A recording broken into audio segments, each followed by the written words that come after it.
Hello दोस्तों, आप सभी को नमस्ते और हमारी यूट्यूब चैनल यात्रा इस पर आप सभी का स्वागत है। इस वीडियो में हम एसपीडी जो करंट अफेयर की बुक आती है फिर मैगजीन आती है उसका जो है एमसीक्यू फॉर्म में उस क्वेश्चन को देखेंगे और इसमें हम 20 क्वेश्चन को देखेंगे। तो जो हमारा प्रत्येक वीडियो आएगा इसके आगे भी उसमें हम 20 क्वेश्चन को देखेंगे, साथ में उसका एक्सप्लेनेशन भी देखेंगे, पर वो महत्वपूर्ण है एग्जाम के दृष्टिकोण से। ठीक है, बहुत सारे बच्चे एसपीडी के माध्यम से प्रिपरेशन करते हैं और जनरल कंपटीशन का भी करते हैं और बीपीएससी का भी देते हैं, जहां वन लाइनर एग्जाम में पूछा जाता है करंट अफेयर। तो चलिए देखते हैं। पहला जो प्रश्न है यानी 50वें नंबर पे जो प्रश्न है कि अर्थ दुबई पुरस्कार किसे दिया गया है, तो अर्थ दुबई पुरस्कार किस भारतीय को सम्मानित किया गया है, तो याद रखेंगे दीपक भाटिया जी है, उनको अर्थ दुबई पुरस्कार प्रदान किया गया है। सेकेंड जो क्वेश्चन हमारा है, सेकेंड क्वेश्चन है दुनिया की पहली स्मार्ट द्वीप निगरानी प्रणाली कहाँ है, तो इक्वाडोर में है। इक्वाडोर के अंदर क्या बनाया जा रहा है, पहली दुनिया का स्मार्ट द्वीप निगरानी प्रणाली। तो द्वीप आइलैंड को जो है निगरानी करने के लिए एक स्मार्ट द्वीप निगरानी प्रणाली का शुरुआत किया है इक्वाडोर द्वारा। चलिए नेक्स्ट क्वेश्चन देखते हैं। नेक्स्ट क्वेश्चन है कि एनसीईआरटी ने स्कूली बच्चों में विकलांगताओं की शुरुआत पहचान करने के लिए कौन सा ऐप विकसित किया, तो देखेंगे कि प्रशस्त 2.0 जो है ऐप लाया गया है। तो प्रशस्त का जो यहाँ फुल फॉर्म है pre assessment holistic screening tools, तो इसको याद रखेंगे pre assessment holistic screening tools इसका नाम है। और भारत सरकार के शिक्षा मंत्रालय के द्वारा साथ में एनसीईआरटी के द्वारा ये विकसित किया गया है। तो आप इसको याद रखेंगे, दोनों मिलकर के जो है इस ऐप का विकास किया है ताकि बच्चों के अंदर शुरुआती दौर में ही विकलांगता की पहचान की जा सके। चलिए नेक्स्ट क्वेश्चन देखते हैं। नेक्स्ट क्वेश्चन हमारे समक्ष क्या है कि भारत का पहला अंतर्राष्ट्रीय नेत्र विज्ञान अनुसंधान सम्मेलन कहाँ आयोजित किया गया है, नई दिल्ली के अंदर। तो आप इसको याद रखेंगे कि भारत का पहला अंतर्राष्ट्रीय नेत्र विज्ञान अनुसंधान सम्मेलन था नई दिल्ली में, इसको याद रखेंगे। नेक्स्ट क्वेश्चन की तरफ चलते हैं। अगला क्वेश्चन है कि दुनिया में सबसे अधिक प्रेषण मतलब रेमिटेंस प्राप्त करने वाला देश कौन है, तो भारत है। आप जानते हैं कि भारत सर्वाधिक रेमिटेंस दुनिया से प्राप्त करता है। रेमिटेंस का मतलब होता है कि जो भारत के लोग हैं बाहर किसी दूसरे देश से जो कमाते हैं पैसा वहाँ रह के, वो जब भारत के अंदर भेजते हैं तो उसी को रेमिटेंस बोला जाता है। और दूसरे स्थान पर रेमिटेंस मैक्सिको को प्राप्त होता है। तो आप इसको भी याद रखेंगे, सर्वाधिक रेमिटेंस भारत को और मैक्सिको को प्राप्त होता है दूसरा स्थान पर। तीसरा स्थान पर फिलीपींस है, तो आप इसको भी याद रखेंगे। एक चीज़ और आप ध्यान रखेंगे कि जो भारत में जो रेमिटेंस प्राप्त होता है भारतीय जीडीपी का कितना है, 3.4 से लेकर 3.5%। तो इसको भी याद रखेंगे। और यह लगभग 140 बिलियन डॉलर के बराबर है, 140 बिलियन डॉलर के बराबर है, इसको याद रखेंगे। और भारत में सर्वाधिक प्रेषण किस राज्य में आता है, तो आप देखेंगे कि महाराष्ट्र के पास जो है सर्वाधिक राज्यों में देखेंगे तो महाराष्ट्र को सबसे ज़्यादा प्रेषण रेमिटेंस प्राप्त होता है। दूसरे स्थान पे केरला है, तो आप इसको भी याद रखेंगे, केरला को दूसरा है। तो ये 3-4 फैक्ट है जिसको आप याद रखेंगे कि रेमिटेंस सर्वाधिक भारत को प्राप्त होता है, उसके बाद मैक्सिको है।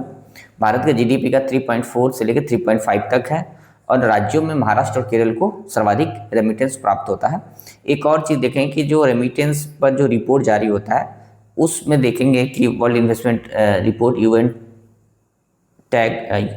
अनटैग द्वारा जारी होता है। देखेंगे कि अनटैग जो एक संस्था है तो उसके द्वारा जो है जारी किया जाता है, तो आप इसको भी याद रखें। चलिए नेक्स्ट देखते हैं। पहले अंतर्राष्ट्रीय बिग कैट अलायंस शिखर सम्मेलन का आयोजन कहाँ किया गया था, तो नई दिल्ली में किया गया था। कि नई दिल्ली में किया गया था, एक बड़ा कारण क्या है कि नई दिल्ली में भी इसका मुख्यालय है। तो आप इस तरीके की चीज़ों याद रखेंगे। एक तो ये हो गया कि जो अंतर्राष्ट्रीय बिग कैट अलायंस है, संगठन है, संस्था है, उसका मुख्यालय क्या है, नई दिल्ली में। एक और संस्था है जिसका मुख्यालय गुरुग्राम है, जो अंतर्राष्ट्रीय स्तर पर है। आप इसको याद रखेंगे, ये पूछा जा सकता है। और अंतर्राष्ट्रीय बिग कैट जो अलायंस है उसकी जो स्थापना आप देखेंगे कि उसका स्थापना कब किया गया था, तो नई दिल्ली में किया गया था, प्रधानमंत्री मोदी जी द्वारा किया गया था। तो प्रधानमंत्री जी जो हमारे हैं मोदी जी, उनके द्वारा 2023 के अंदर इसकी शुरुआत किया गया था। और दुनिया में बिल्ली प्रजाति के 7 बड़े जानवरों की सुरक्षा प्रदान करना है। 7 बड़े जानवर जो है दुनिया के अंदर बिल्ली प्रजाति की, उसको सुरक्षा प्रदान करना है, उसका संरक्षण करना है। 7 जो बड़ा प्रजाति जैसे कि बाघ है, तेंदुआ है, जगुआर है, प्यूमा है, इस तरीके के 7 हैं, शेर है। तो 7 में से 5 भारत में पाया जाता है। आप इसको भी याद रखेंगे, भारत में जो है 7 प्रजातियों में से 5 प्रजाति भारत में पाया जाता है। जो प्रजाति नहीं पाई जाती उसका नाम है जगुआर। जगुआर भारत में नहीं पाया जाता है। और प्यूमा, जगुआर और प्यूमा भारत में नहीं पाया जाता है, इसको याद रखेंगे। इसका मुख्यालय भारत में है, ये काफ़ी इंपॉर्टेंट है, फैक्ट है। चलिए देखते हैं नेक्स्ट प्रश्न क्या है। कैम्ब्रिज डेडिकेटेड टीचर अवार्ड 2026 में दक्षिण एशिया क्षेत्रीय खिताब से किस भारतीय को नवाजा गया है, तो आप देखेंगे सोमा मंडल इनका नाम है। तो सोमा मंडल को कैम्ब्रिज डेडिकेटेड टीचर अवार्ड 2026 में दक्षिण एशियाई एशिया क्षेत्रीय खिताब से नवाजा गया है, तो आप इसको याद रखेंगे। नेक्स्ट प्रश्न देखते हैं। नेक्स्ट प्रश्न हमारे समक्ष क्या है? नेक्स्ट प्रश्न है कि भारत की पहली स्पेस टेक यूनिकॉर्न कौन बनी है? तो space tech unicorn Skyroot Aerospace बनी है। तो भारत की पहली स्पेस टेक यूनिकॉर्न कंपनी बनी है, यूनिकॉर्न कंपनी बनी है, तो कौन बनी है? स्काई रूट बनी है। यूनिकॉर्न कंपनी के बारे में आपने पढ़ा होगा कि 1 बिलियन की यह कंपनी होती है, तो इसको भी याद रखेंगे, $1 बिलियन की कंपनी होती है। चलिए नेक्स्ट देखते हैं। नेक्स्ट प्रश्न क्या है? नेक्स्ट प्रश्न हमारे समक्ष है कि दक्षिण तट रेलवे भारत का कौन सा रेलवे जोन है? तो 18वां है। भारत का दक्षिणी तट रेलवे जोन कौन सा है? 18वां रेलवे जोन है। भारत बिहार के अंदर भी एक रेलवे मुख्यालय है, पूर्व मध्य रेलवे जोन का मुख्यालय बिहार में है, वो कहाँ है? आप लोग कमेंट में बताएंगे। चलिए नेक्स्ट देखते हैं। नेक्स्ट प्रश्न है नेक्स्ट प्रश्न है कि एशिया विश्वविद्यालय रैंकिंग 2026 में किस भारतीय संस्थान को शीर्ष स्थान प्राप्त हुआ है? तो IISc बेंगलुरु, आप इसको याद रखेंगे। नेक्स्ट प्रश्न देखते हैं। नेक्स्ट प्रश्न है कि हमारे समक्ष नेक्स्ट प्रश्न है कि सरकारी स्कूलों के छात्रों के लिए रागी जावा कार्यक्रम को किस राज्य ने 29 तक बढ़ाया है? तो आंध्र प्रदेश, आप याद रखेंगे। आंध्र प्रदेश के द्वारा जो है रागी जावा कार्यक्रम को 29 तक बढ़ा दिया गया। चलिए नेक्स्ट प्रश्न देखते हैं। नेक्स्ट प्रश्न है कि केंद्रीय मंत्रिमंडल ने मई 2026 में सुप्रीम कोर्ट की जजों की संख्या 34 से बढ़ा करके कितना मंजूर किया है? तो 38 किया है। तो आप देखेंगे सुप्रीम कोर्ट में जजों की जो संख्या है, पहले 34 + 1 थी, माने CGI थे, सुप्रीम जज थे, और एक अभी क्या हुआ कि 38 हो गया है, तो 38 + 1 हो जाएगा। ठीक है, तो आप इसको भी याद रखेंगे। अब इसमें जो है जज, अब यहाँ से प्रश्न आता है कॉलेजियम सिस्टम से, कॉलेजियम प्रणाली से प्रश्न आता है, तो इसे प्रश्न निरंतर आता है। ये मुख्य परीक्षा और इंटरव्यू के लिए भी है। तो आप देख लेते हैं कॉलेजियम प्रणाली क्या है। तो आप देखेंगे सबसे पहला तो यही कि कॉलेजियम प्रणाली है क्या। तो आप देखेंगे कि जो हमारे यहाँ सुप्रीम कोर्ट है या फिर हाई कोर्ट है, उसमें जजों की नियुक्ति की बात हो, नियुक्ति तथा स्थानांतरण के लिए ये प्रणाली है। ठीक है, तो आप पहले तो एक लाइन में याद रखेंगे कॉलेजियम प्रणाली क्या है। तो सुप्रीम कोर्ट के जज हो चाहे हाई कोर्ट के जज हो, उनकी नियुक्ति करना या फिर स्थानांतरण करना इन्हीं प्रणाली के माध्यम से होता है। यही प्रकार का कॉलेजियम प्रणाली है। दूसरा जो बात आप याद रखेंगे, फैक्ट में जो स्टेटमेंट में आएगा कि भारतीय मूल संविधान में था या नहीं, तो नहीं, भारत के मूल संविधान में या नहीं था। तो भारत का जो मूल संविधान है उसमें कॉलेजियम शब्द का इस्तेमाल नहीं हुआ है, आप इसको याद रखेंगे। ये न्यायाधीशों के द्वारा जो है इसका विकास हुआ है या फिर इसका जन्म हुआ है, तो आप इसको याद रखेंगे। चलिए देखते हैं अगला। इसमें क्या है कि जो सुप्रीम कोर्ट के जजों की नियुक्ति की जब बात होती है तो उसमें CGI तो रहते हैं, चीफ जस्टिस ऑफ इंडिया रहते हैं, साथ में 4 वरिष्ठ न्यायाधीश होते हैं। जब हाई कोर्ट में जजों की नियुक्ति की बात होती है या फिर स्थानांतरण की बात होती है तो संबंधित जज के जो सुप्रीम जज होते हैं वो रहते हैं। ठीक है, साथ में 2 वरिष्ठ रहते हैं। तो ये आप याद रखेंगे, यहाँ से सवाल आ सकता है। अब थोड़ा इसकी प्रक्रिया को समझ लेते हैं एक बार में। अब क्या होता है कि मान लेते हैं कि कॉलेजियम जो है, कॉलेजियम में जो एक कमेटी है, वो कमेटी क्या करती है कि नाम की अनुशंसा किसके पास कर देती है? केंद्र सरकार के पास करती है। केंद्र सरकार CBI IB से उनका जांच पड़ताल करवाया जाता है। केंद्र सरकार को लगता है कि नियुक्त कर देना चाहिए तो नियुक्त कर देते हैं जजों को। अगर वो नियुक्त नहीं करते हैं, नाम को जो है घुमा करके फिर कॉलेजियम के पास भेज देते हैं। यदि कॉलेजियम उसी नाम को दोबारा भेजता है तो वह बाध्यकारी है सरकार के द्वारा उसको नियुक्त करने के लिए। तो इसी प्रणाली है, इसलिए कहा जाता है कि भारत में जजों की नियुक्ति जो है जजों के द्वारा किया जाता है। चलिए नेक्स्ट सवाल देखते हैं। यूनेस्को गिलर्मो कानो वर्ल्ड प्रेस फ्रीडम प्राइज 2026 में किसे सम्मानित किया गया है? तो सूडानी पत्रकार संघ को। तो आप इसको याद रखेंगे कि जो यूनेस्को द्वारा प्रदान किया जाता है और गिलर्मो कानो वर्ल्ड प्रेस फ्रीडम प्राइज 2026 है, इसे दिया गया सूडानी पत्रकार संघ को, आप इसको याद रखेंगे।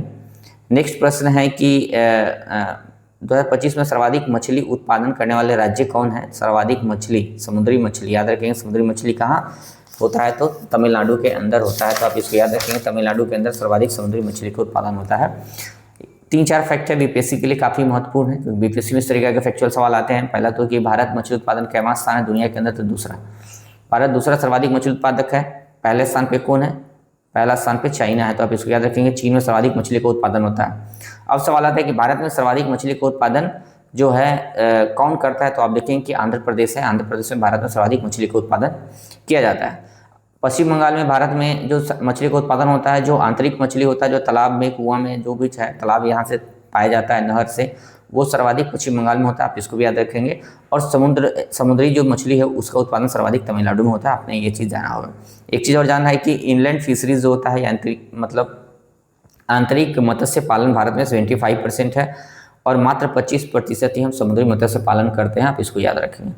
चलिए देखते हैं नेक्स्ट प्रश्न हमारे समक्ष है। नेक्स्ट प्रश्न है कि जीवाश्म ईंधनों से दूर हटने पर प्रथम अंतर्राष्ट्रीय सम्मेलन किस देश में आयोजित किया गया है? तो जीवाश्म ईंधनों से दूर हटने पर प्रथम अंतर्राष्ट्रीय सम्मेलन कोलंबिया में आयोजित किया गया है, इसको याद रखेंगे, कोलंबिया में आयोजित किया गया है। अगला प्रश्न है कि भारतीय पत्रकार आर.के. आनंद और अन्य किसे पुलित्जर पुरस्कार 2026 से सम्मानित किया गया है? तो देखेंगे कि सुपर्णा शर्मा है, इनको सम्मानित किया गया। तो आप याद रखें भारतीय पत्रकार है आर.के. आनंद एवं सुपर्णा शर्मा को पुलित्जर पुरस्कार 2026 से सम्मानित किया गया है। चलिए देखते हैं अगला प्रश्न है। अगला प्रश्न है कि यूरोपीय राजनीतिक समुदाय ईपीसी सम्मेलन में शामिल होने पहला गैर यूरोपीय देश कौन है? तो कनाडा है। कनाडा जानते हैं कि कनाडा का यूरोपीय कंट्री है, निश्चित तौर पर कनाडा विकसित है, लेकिन यह उत्तरी अमेरिका महाद्वीप का एक देश है, तो आप याद रखेंगे उत्तरी अमेरिका में है कनाडा, आप इसको याद रखेंगे। चलिए नेक्स्ट प्रश्न देखते हैं। नेक्स्ट प्रश्न है भारत का पहला मोती पालन क्लस्टर किसे घोषित किया गया? हजारीबाग को। हजारीबाग में भारत का पहला मोती पालन क्लस्टर घोषित किया गया हजारीबाग को, आप याद रखेंगे। देखते हैं ये प्रश्न है कि हार्मुज जल डमरू मध्य में प्रोजेक्ट फ्रीडम किस देश ने शुरू किया है? तो अमेरिका के द्वारा प्रोजेक्ट फ्रीडम शुरू किया गया। अब अभी जान रहे हो कि जो हार्मुज स्टेट ऑफ हार्मुज है ये काफ़ी चर्चा में है। उसका कारण है कि ईरान और अमेरिका के बीच में और इजराइल, ईरान अमेरिका इजराइल के बीच अभी देख रहे हैं कि युद्ध चल रहा है। इजराइल और अमेरिका एक साथ है, ईरान है और ईरान के साथ अन्य देश जो है मिडिल ईस्ट के वो भी हैं, तो इनके बीच में युद्ध चल रहा है। और इस युद्ध के कारण ईरान ने क्या किया था कि हार्मुज जल डमरू मध्य को बंद कर दिया था। हार्मुज डमरू मध्य को बंद किया गया था, यानी स्टेट ऑफ हार्मुज को बंद किया गया था। तो स्टेट ऑफ हार्मुज से भी प्रश्न आ सकता है, आप इसको याद रखेंगे। स्टेट ऑफ हार्मुज से प्रश्न क्या आएगा, क्योंकि चर्चा में तो सवाल आ सकता है। पहला बात याद रखेंगे कि जो हार्मुज जल डमरू मध्य है वो फारस की खाड़ी, ओमान की खाड़ी को अरब सागर से जोड़ता है। तो आप इसको याद रखेंगे कि फारस की खाड़ी को ओमान की खाड़ी तथा अरब सागर से जोड़ता है, आप इसको याद रखेंगे। यहाँ से प्रश्न आ सकता है, ठीक है, कि अरब सागर से जोड़ता है। यही अमेरिका के द्वारा क्या हुआ कि प्रोजेक्ट फ्रीडम चलाया गया था। क्यों चलाया गया था? आप देखें कि अमेरिका का बहुत सारे जहाज को ईरान ने वहाँ रोक दिया था, ठीक है, तो इसलिए अमेरिका द्वारा प्रोजेक्ट फ्रीडम चलाया गया था ताकि जहाज का वहाँ से सुरक्षित निकासी किया जा सके, इसको याद रखेंगे। और जो हार्मुज स्ट्रेट है वो 3 देश के बॉर्डर शेयर करता है। 3 देश, एक ईरान है, एक यूएई है, आप इसको याद रखेंगे, और एक ओमान है। तो आप इसको याद रखेंगे। यहाँ से सवाल आ सकता है कि हार्मुज जो स्ट्रेट है किन देशों से सीमा तय है? तो ईरान, यूएई और ओमान। ईरान है, यूएई है, ओमान है, ईरान, यूएई, ओमान है, आप इसको याद रखेंगे। चलिए नेक्स्ट प्रश्न को देखते हैं। नेक्स्ट प्रश्न है कि जो माड्रिड ओपन 2026 का महिला सिंगल खिताब किसने जीता है? तो मार्ता कोस्ट्यूक इनका नाम है, इनके द्वारा ये जीता गया, आप इसको याद रखेंगे। और अंतिम सवाल जो हमारे समक्ष है वो है नीति आयोग। नीति आयोग में पूर्वोत्तर की पहली महिला पूर्णकालिक सदस्य किसे नियुक्त किया गया है? तो डॉक्टर जोराम आनिया को नियुक्त किया गया, आप इसको याद रखेंगे। और जो हमारे समक्ष है कि नीति आयोग के बारे में देखेंगे तो national institute for transforming India, एक बार फुल फॉर्म भी पूछा जा चुका है बीपीएससी के द्वारा। तो नीति आयोग का फुल फॉर्म क्या होता है? National institute for transforming India, इसको याद रखेंगे। नीति आयोग का जो आप देखेंगे कि पेरेंट ऑर्गेनाइजेशन कौन था? तो आप देखेंगे कि योजना आयोग था, यानी कि योजना आयोग के स्थान पर नीति आयोग का स्थापना किया गया था। एक बार बीपीएससी में डेट पूछा गया था, याद रखेंगे 1 जनवरी 2015 को इसकी स्थापना किया गया था। 3-4 बातें आप एक और बात याद रखेंगे कि ये प्रश्न पूछा जा सकता है कि क्या जो नीति आयोग है वो संवैधानिक निकाय है? तो आप कहेंगे कि नहीं, नीति आयोग संवैधानिक निकाय नहीं है। आप याद रखेंगे संवैधानिक निकाय नहीं। संवैधानिक निकाय होने का मतलब क्या है कि कहीं ना कहीं किसी भी संविधान में जो है, भारतीय संविधान में कहीं ना कहीं उसका वर्णन हो, उसको हम संवैधानिक निकाय बोलेंगे। जैसे आप देखेंगे कि निर्वाचन आयोग संवैधानिक निकाय है, ठीक है, अंतर्राज्यीय परिषद भी संवैधानिक निकाय है। तो ये सब संवैधानिक है क्योंकि किसी न किसी अनुच्छेद में उनका वर्णन है संविधान के अंदर। दूसरा है कि जो नीति आयोग, ये तो तय हो गया कि नीति आयोग संवैधानिक निकाय नहीं है। नीति आयोग क्या है? संवैधानिक निकाय नहीं है। सांविधिक निकाय है कि नहीं? सांविधिक निकाय मतलब स्टैट्यूटरी बॉडी है कि नहीं? तो ये सांविधिक निकाय भी नहीं, क्योंकि किसी एक्ट के माध्यम से इसका निर्माण नहीं किया गया। जब किसी एक्ट के माध्यम से निर्माण होता है, चाहे संसद के द्वारा हो, भारतीय संसद के द्वारा हो, या फिर जो विधानसभा होता है राज्यों का उससे पास होकर अगर कोई एक्ट के माध्यम से किसी संस्था का निर्माण होता है तो उसको सामुदायिक निकाय बोलते हैं। तो नीति आयोग न तो सामुदायिक निकाय है न संवैधानिक निकाय है। इस तरीके के प्रश्न खूब आता है यूपीएससी और बीपीएससी में, तो आप इसको याद रखेंगे। नेक्स्ट देखते हैं नीति आयोग के जो अध्यक्ष होते हैं, इसके अध्यक्ष जो होते हैं पदेन होते हैं, वो कौन होते हैं? तो आप याद रखेंगे इनके पदेन अध्यक्ष होते हैं प्रधानमंत्री भारत के, इसके पदेन अध्यक्ष होते हैं, आप इसको याद रखेंगे। नेक्स्ट सवाल क्या है? उपाध्यक्ष कौन है? तो प्रधानमंत्री द्वारा नियुक्त होते हैं। तो उपाध्यक्ष इसके कौन होते हैं? तो प्रधानमंत्री द्वारा नियुक्त किए जाते हैं। और शासीय निकाय भी इसका होता है, एक शासी निकाय है, काफ़ी महत्वपूर्ण निकाय है। उसमें सभी राज्यों के मुख्यमंत्री शामिल होते हैं, साथ में जो यूटी वाले स्टेट है मतलब केंद्र शासित प्रदेश है वहाँ के उप राज्यपाल इसमें शामिल होते हैं। तो ये हमारा आज का करंट अफेयर था। नेक्स्ट वीडियो के साथ मिलते हैं। थैंक यू फॉर वॉचिंग मी, और मिलते हैं नेक्स्ट वीडियो के साथ। धन्यवाद।